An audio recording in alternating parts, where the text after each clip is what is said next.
No Norman Rockwell in the mountains. Every town made of dollar stores and pawn shops. Main streets of closed storefronts and courthouses. Counties full of closed schools and burnt-out homes. A region of reclamation, repossession, and rehabs. Families broken and parents not home. Community suffering and neighbors leaving. Workforce crippled and jobs dying. Population hurting and desperation in great supply. Sacrifices forgotten, promises broken, debt unpaid, help undelivered. Miners, hillbillies, slaves, the forgotten. No one thanks them, but instead blame them. No one helps, only pities. No one knows them, only judges them. No one paints the American dream from their front door. There's no goddamn Norman Rockwell in the mountains.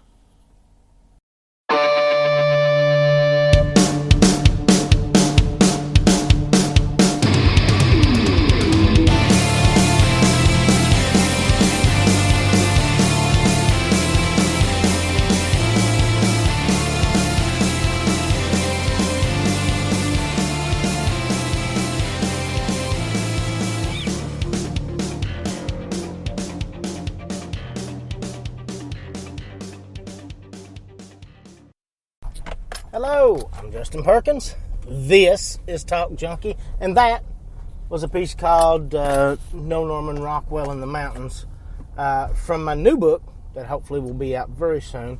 That's kind of what today's about. I'm in the process of hopefully finishing, I think it's my fourth book, but my second poetry book. That's kind of where my heart has really been. For years, and ever since the first one come out, I started, obviously I had stuff stockpiled that I didn't feel went in the first one, and I started writing the second book off of that stuff, in which I kind of tossed that stuff aside and started again, and it's not like it has one constant theme, but certain things that kind of fit better together, I've kind of put together. When this book comes out, the reason I'm kind of pushing to finish it right now, I wanted it done at the first of the year. Things happened, I didn't do it. But, I never gave myself a deadline on it. And the reason I want it out right now is because there are things in that book that, even though they were written a year ago, 2 years ago, 6 months ago, they are very, in my opinion, kind of related to what we're going through right now, and would lend themselves well to the situation we're currently in. And to me, I like that. I don't need that in a book. If I read Poe, obviously it's a very old material, but the emotion's still there. I don't know that I can tell a story and project emotion as well as Poe. I know I can't. And take Bukowski. Bukowski's much newer, but it's from a different perspective altogether, and it's a very different style. And I know that, to me, I can't project that gritty, real feel that Bukowski can. So, it's important to kind of play to your strengths.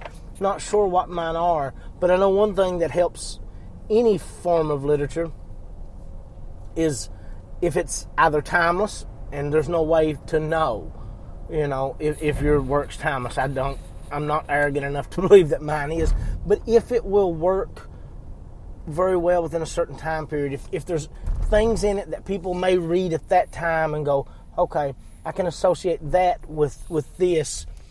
Sometimes that may add a little something to the material. I don't know if it would or not, but it would be fun if it did. it would add things to it if it did. I'll give you an example of that. Let me get my book here. This was written on 11/20 of 19. It's called Virus. Life that grew and spread to cover all in its path, designed for replication and growth. One built to persevere and adapt at all cost. A biological form that is vulnerable and weak in ways, yet still able to conquer its habitat. An infection so strong that the host can find no defense. A viral outbreak with no known cure. Virus that fights among itself to allow for growth and resource manipulation. Evolving and changing to stay ahead of its decaying host. A destructive force looking to spread to the farthest reaches of the universe. Science may call it an infection. The universe may consider it a viral outbreak. We call ourselves human. Diagnosis. It's not our existence that is bad. It's what we allow ourselves to be that concerns me. We will continue to grow and change. It's important to understand we can do and be better. We can be better, or we can kill everything around us. Once a virus has killed its host, it has very few options. We can be the cure for man. We can make ourselves more like a seed and less like a cancer. Now that poem may apply somewhat to today. People may read it and find security or comfort or even disdain for it, but either way, maybe it ties in, and it's almost a year old. It's not just that piece, because that piece really is one of the ones that are lesser connected, but I don't want to let everything out. But the interesting thing about that piece is, I look at it now, and I look at it to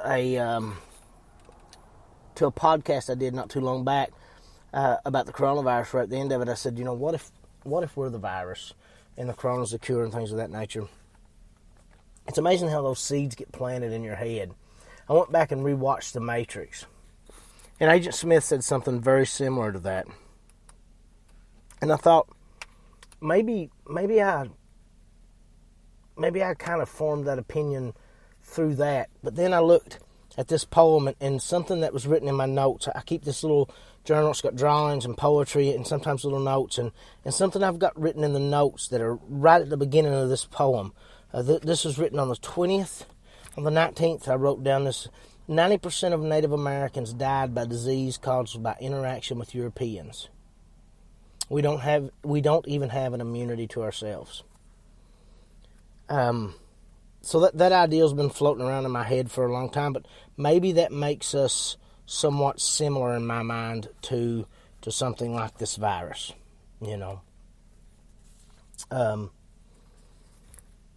I don't know. It's that thought process, and I've got a lot of free time at home right now, which makes it a good time to pursue getting the book out. I am considered essential, but we don't have jobs currently open. It's a long story, so I'm working, and then I'm not working, and then I am working, and sometimes it's 1 day a week, sometimes it's 4 days a week, sometimes it's in a different state. Personally, at this point, I like to be quarantined at the house, so I could motivate and finish the book. I'm to the point now in the book that the writing's done. I generally don't like to change poems in particular. The poems do get tweaked here and there. Like, I know, for example, the one I just read is slightly different in the book version. I believe the first one I read stays the same. But anyway, I've went through and done most of that. I'm really to the point of typing them off from this book, or these journals and things. I keep typing them from there, getting them typed up, printing all that out, and setting down. And something I did not do with the first book. With the first book, I kind of tried to group things a little bit. I kind of just grouped them at first, and then I thought, well, I kind of like this with this, but there was no context for why that followed that. Anyway, the flow of the pieces to me is kind of important, and as important as that is to me, I completely abandoned that in the first book, and in the first book I didn't think about flow. So I want to get them all printed out, and this is before all the corrections are made. This is before everything. This is each individual piece printed out as its own, a standalone, then organizing them and getting the flow where I want it. You know, there will be large groups of things that work around the same topic, you know, things around politics, things around media, things around religion, things around being in Eastern Kentucky, things around drugs, those things. But they'll be more linked with things that'll make them flow.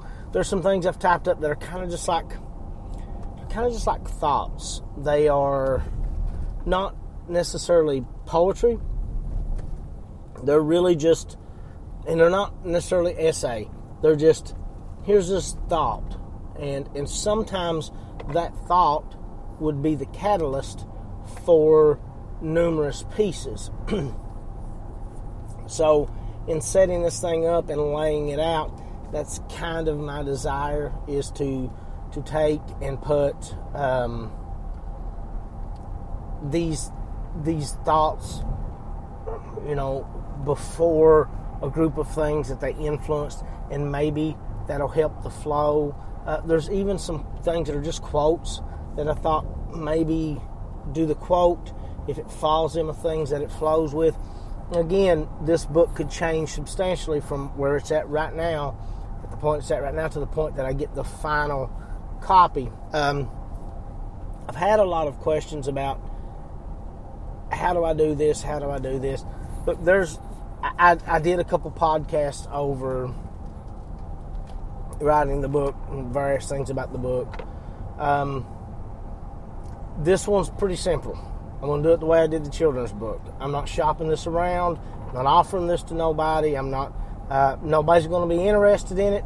It's mine. I want to be able to do it how I want. I don't want input on the cover. And could you maybe talk more about nobody wearing shoes in Eastern Kentucky, things of that nature. I don't want that input. So what I'm going to do is I'm going to release it myself the way I want to release it, and the avenue by which I'm going to do that is Kindle Direct.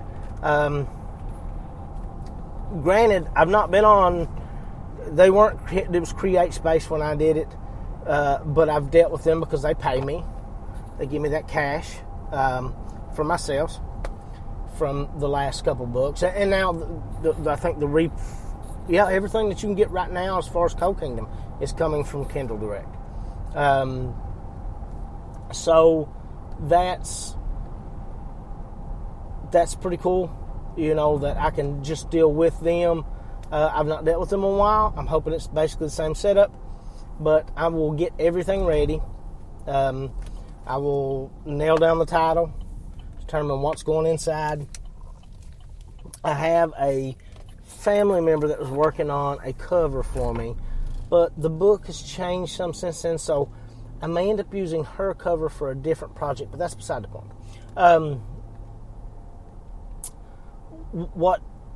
I'll get all those things together, and then I will make the move to start with Kindle Direct, and basically Kindle Direct does everything for you when you, not really do everything for you, but everything is so easily laid out, like it's hard to goof up.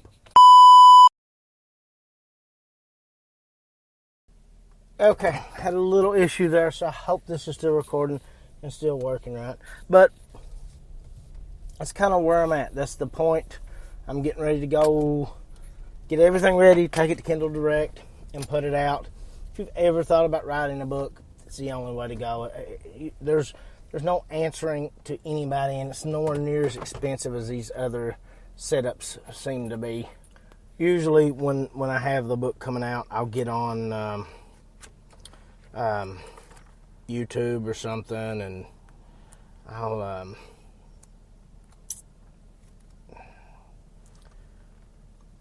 I'll read passages and things of that nature, and or read different poems, and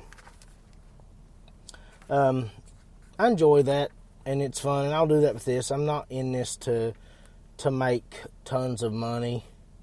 It's a good thing I'm not, because that's not what I do with these. I don't make tons of money.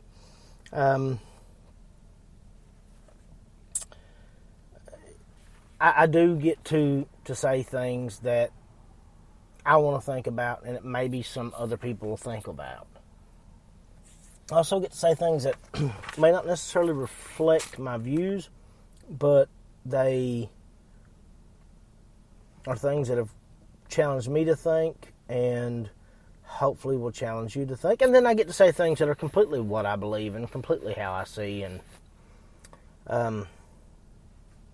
so it's a good process. I'm excited to be doing it. It is taken away from the podcasting some. I'm not here as much and doing this as much, so I wanted to jump in and do this one. That way I could kind of be like, hey, here, this is why I'm not here as much. This is what I'm doing, and I could throw a couple pieces out.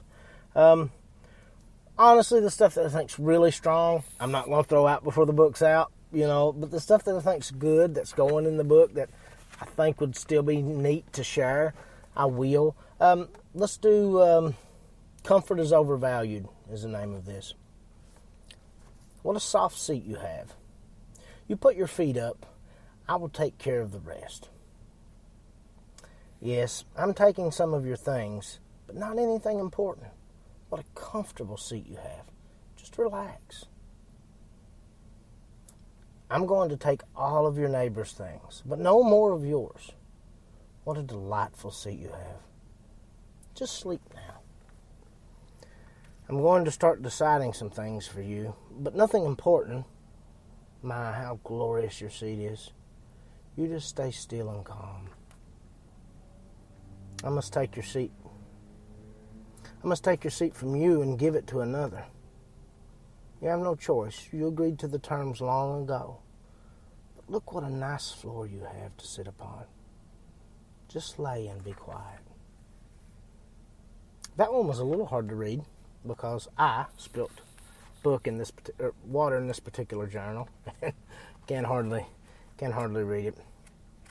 I mentioned some of the little pieces. Now, I don't know which one of these kind of like just thought practices or interlude pieces will go in. I don't really know.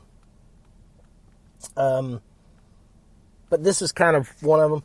It's called 150. Our struggles with social media and its detrimental impact on our relationships are proof to me of the validity of Dunbar's number. Digital connections do not allow for actual physical bonds to be made. This is likely the cause for the ease in which people sever ties and treat others poorly. One day, we should be able to grow and evolve past this current state, a step in evolution that will change what we are as evolution does. To me, this is somewhat sad and troubling. However, that could be the result of weakness not yet evolved out of me. It's not an enjoyable experience being the bridge between yesterday and tomorrow when you don't like the look of tomorrow. Of course, very often we are unable to appreciate the future. I would still prefer to really know 150 people than have artificial relationships with thousands. Now that particular little thing, is no profound work by any means. None of this is, but it could be used to kind of lead into other things. I'll give you an example. Coming from that, you could go to something like tulpa. Carefully crafted and cultivated from its conception. Shaped and molded with care. Built with work and pride. Design every aspect with a desire to impress and cause envy. Perfect. Perfect pictures. Perfect post. Perfect person. Create. Create the imagined profile. Create the imagined life. Create the imagined person. Build. Build the fake interest. Build the fake life. Build the fake you. Become. Become the artificial. Become the designed. Become the tulpa built from an algorithm. See, you could easily come from that something like 150 because it somewhat has, you know, an electronic feel to it, to something like that. There's another piece not very similar, I don't guess, but in the same vein maybe as 150, and it will definitely be a lead in. And there's other things, just, you know, things like random thoughts I've had. Parody is dead due to the birth of modern people who refuse to be wrong despite their ignorance.